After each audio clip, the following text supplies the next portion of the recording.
महाराज ययाति ने दोबारा युवावस्था प्राप्त की। उन्होंने सप्त द्वीपों से युक्त संपूर्ण पृथ्वी पर अपना एक छत्र साम्राज्य स्थापित किया, अनेक यज्ञ अनुष्ठान किए और अपनी पत्नी तथा परिवार के साथ अनेक प्रकार के भोग विलास किए, और ये सब उन्होंने 1000 वर्षों तक किया। लेकिन फिर भी उनके मन में अभी भी कुछ अधूरेपन का अनुभव हो रहा था। वो क्या था जो महाराज ययाति को अभी भी नहीं मिला था और जिसके पीछे उनका मन बार बार जा रहा था? तो वो था जीवन का सत्य। कैसा सत्य? चलिए जानते हैं।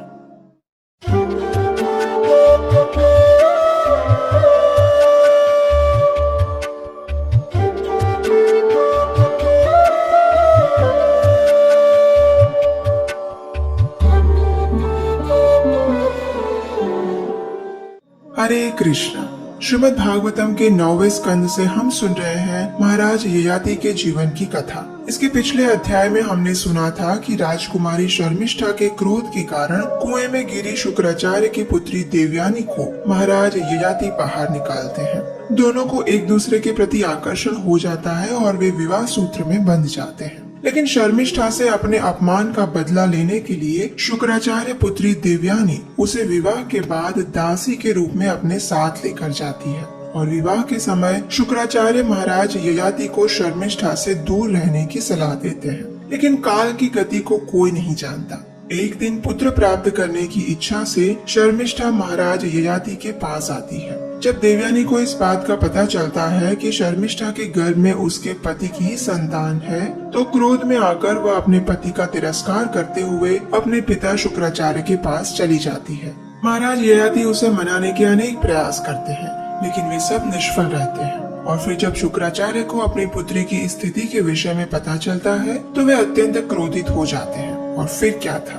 वही हुआ जिसकी आशंका थी। शुक्राचार्य ने महाराज ययाति को एक भयंकर श्राप देते हुए कहा, अरे झूठे और कामुक मूर्ख, मेरी चेतावनी के बाद भी तुमने एक भयंकर अपराध किया है। मैं तुम्हें श्राप देता हूँ कि तुम इसी क्षण शक्तिहीन और वृद्ध बन जाओगे। जैसे ही राजा ने ये सुना तो वे अत्यंत घबरा गए और शुक्राचार्य से क्षमा मांगते हुए कहने लगे, हे विद्वान ब्राह्मण देव, मेरे अपराध के लिए मुझे क्षमा करें, लेकिन आपकी पुत्री के साथ भोग करने की मेरी इच्छा अभी पूरी नहीं हुई है। अब शुक्राचार्य ने भी सोचा कि मैंने ययाति को श्राप तो दे दिया, लेकिन ये मेरी पुत्री के पारिवारिक जीवन के लिए भी समस्या बन सकती है। इसलिए उन्होंने राजा से कहा, ठीक है, इस श्राप को तो मैं वापस नहीं ले सकता, लेकिन अगर कोई युवक तुम्हारी वृद्धावस्था के बदले में तुम्हें अपना यौवन देने के लिए तैयार हो जाए, तो तुम्हें अपनी युवावस्था पुनः प्राप्त हो सकती है। यह सुनकर महाराज ययाति अपने पुत्रों के पास गए। सबसे पहले वे देवयानी से जन्मे सबसे बड़े पुत्र यदु के पास जाकर उससे कहते हैं, हे पुत्र, कृपया अपनी युवावस्था मुझे देकर मेरी वृद्धावस्था तुम ले लो। अगर तुम ऐसा करोगे तो मैं कुछ और वर्षों तक इस भौतिक सुख को भोग पाऊंगा। ये सुनकर यदु ने कहा, नोत्से जरसा स्थातुम अंतरा प्राप्तया तव अविदित्वा सुखम ग्राम्यम वैतृष्ण्यम नेति पुरुषः। हे पिताश्री, मैं आपकी निर्बलता और वृद्धावस्था को स्वीकार नहीं कर सकता, क्योंकि जब तक व्यक्ति भौतिक भोग का सुख उपभोग नहीं कर लेता, तब तक उसके अंदर वैराग्य की भावना उत्पन्न नहीं होती। इसलिए मुझे क्षमा करें पिताजी, मैं आपको अपनी युवावस्था नहीं दे सकता। ये सुनकर निराश ययाति महाराज अब जाते हैं देवयानी से उत्पन्न अपने दूसरे पुत्र तुर्वसु के पास, लेकिन उसने भी इस बात का अस्वीकार कर दिया।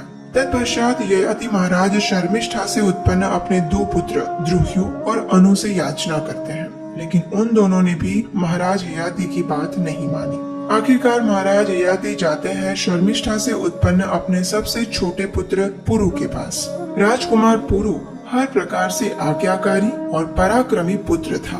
महाराज ययाति ने उसके पास जाकर कहा, हे मेरे प्रिय पुत्र, कृपया अपने बड़े भाइयों के समान अनाज्ञाकारी मत बनना। पिता की सेवा करना पुत्र का कर्तव्य है, इसलिए मेरी सहायता करो। अपने पिता के इन वचनों को सुनकर पुरु ने कहा, को नु लोके मनुष्येन्द्र पितुरात्मा कृतः पुमान् प्रतिकर्तुं क्षमो यस्य प्रसादाद् विन्दते परम् उत्तमश्चिन्तितं कुर्यात् प्रोक्तकारे तु मध्यमः अधमो अश्रद्धया कुर्यात् अकर्तो उच्चरितं पितुः। हे पिताश्री, भला इस संसार में ऐसा कौन होगा जो अपने पितृ ऋण से मुक्त हो सकेगा।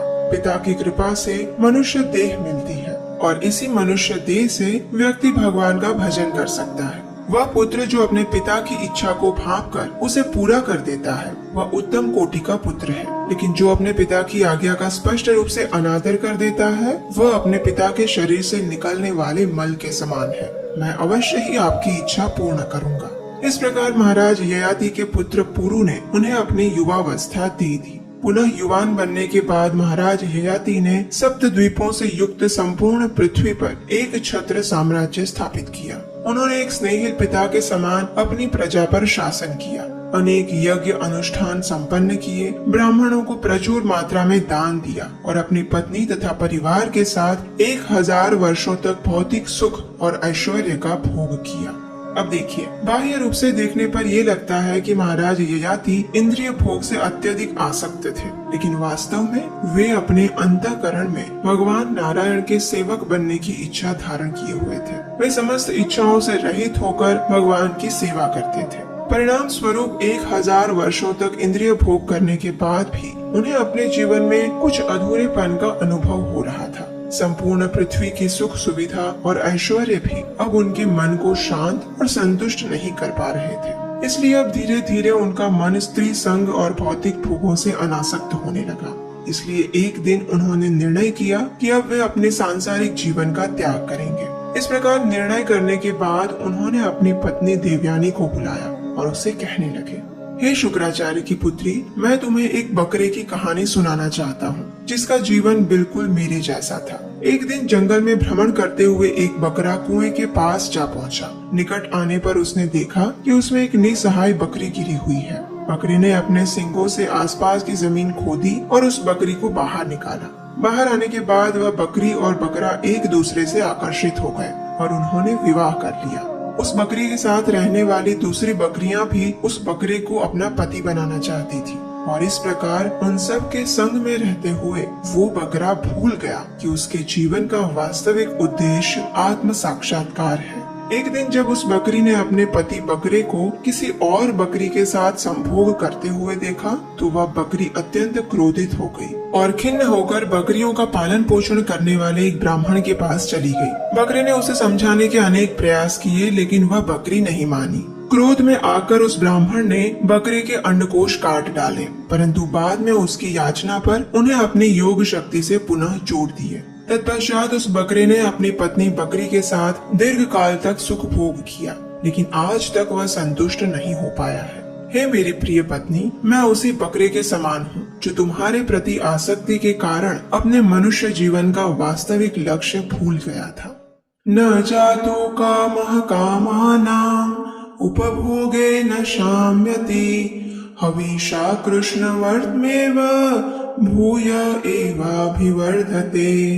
जिस प्रकार अग्नि में घी डालने से उसकी लपटें कम नहीं होती अपितु और अधिक उग्र बन जाती है, उसी प्रकार सुख भोग द्वारा कामुक इच्छाएं बुझती नहीं है अपितु अधिक अधिक प्रज्वलित होती रहती है। इसलिए यदि व्यक्ति इंद्रिय भोग से मुक्त होना चाहता है तो उसे स्वयं प्रयास करते हुए इंद्रिय भोग पर विराम लगाना होगा। हे देवी, यद्यपि मैंने 1000 वर्षों तक असीमित भोग विलास किया है, परंतु फिर भी भोग करने की मेरी इच्छा दिन प्रतिदिन बढ़ती ही गई है। अब मैंने इन सभी इच्छाओं को त्याग करके एक चित्त से भगवान का भजन करने का निश्चय किया है। इस प्रकार महाराज ययाति ने अपनी पत्नी देवयानी को ज्ञान दिया और अपने पुत्र पुरु को बुलाया। उन्होंने अपनी युवावस्था अपने पुत्र को वापस दे दी और उससे अपनी वृद्धावस्था का स्वीकार किया। तत्पश्चात उन्होंने अपना संपूर्ण साम्राज्य अपने पुत्र पुरु को सौंप दिया और उसके सभी पुत्रों को उसके अधीनस्थ कर दिया। महाराज ययाति ने एक ही क्षण में अपनी समस्त इच्छाओं और भौतिक सुख का त्याग कर दिया और वन में चले गए। उनकी पत्नी देवयानी ने भी एक पतिव्रता नारी की तरह उनका अनुगमन किया और जीवन के परम लक्ष्य को प्राप्त करने हेतु उसने अपने मन को भगवान के ऊपर स्थित किया।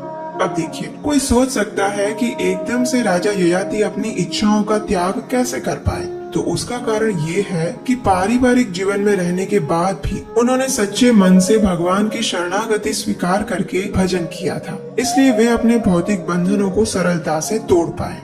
तो ये थी आज की श्रीमद् भागवतम कथा, और इस कथा से आपको क्या महत्वपूर्ण शिक्षा मिली है ये हम जानना चाहते हैं। तो जल्दी से नीचे कमेंट बॉक्स में अपना उत्तर लिखिए और हमें सेंड करिए। ऐसे ही प्रमाणभूत वैदिक कथाओं को सुनने के लिए आपके अपने चैनल को सब्सक्राइब जरूर कर लीजिएगा, और हम आपसे मिलेंगे एक और सुंदर कथा के साथ बस कुछ ही समय में।